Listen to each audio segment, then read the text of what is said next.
رفقای گل، حال دلتون چطور؟ آقا امروز اومدم بهتون 5 تا گان برتر سیزن 7 بتل رو بهتون بگم. گان اولی که میخوام بهتون بگم سلطان که یادمه که مال سیزن دیگه. خلاصه بگم واسه یه ویدیو دیگه هم 117 و کیارمو گذاشته بودم، تو اون بود. هنوزم رنج قویه، هنوزم قویه.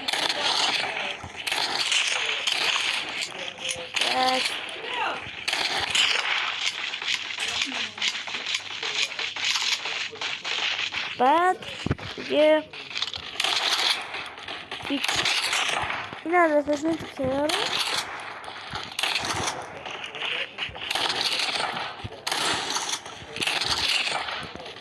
شده المپیک میدونم بچه نگه پلا. گانو بعدی که میخوام تو بگم دیله اتک میزه که بچه آخر ویدیو میزنم ببینید تا آخر ویدیو.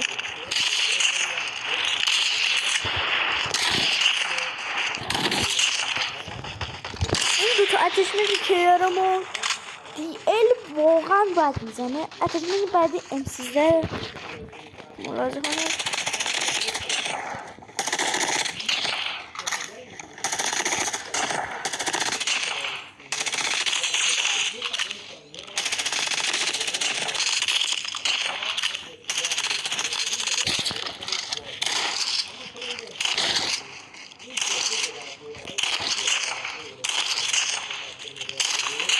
خب بچه این هم گان بعدی CBR 4.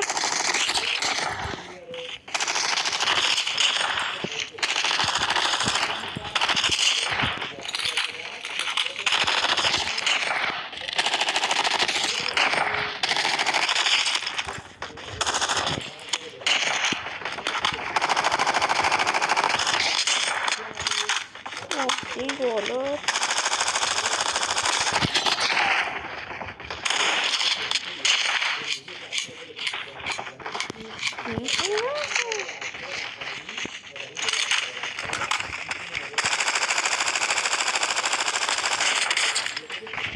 گان بعدی 117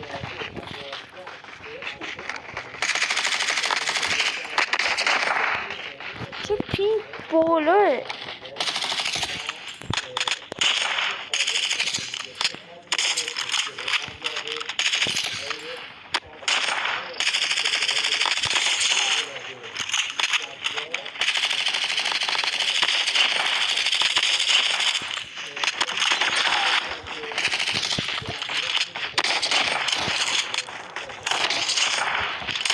که یه اتشمنت داشت که اچسه فعلا مونده اینجا ها نیست. اینم از اتشمنت های این سیزن، اینم از اتشمنت ها ماچ بکرد الان بهتون نشون.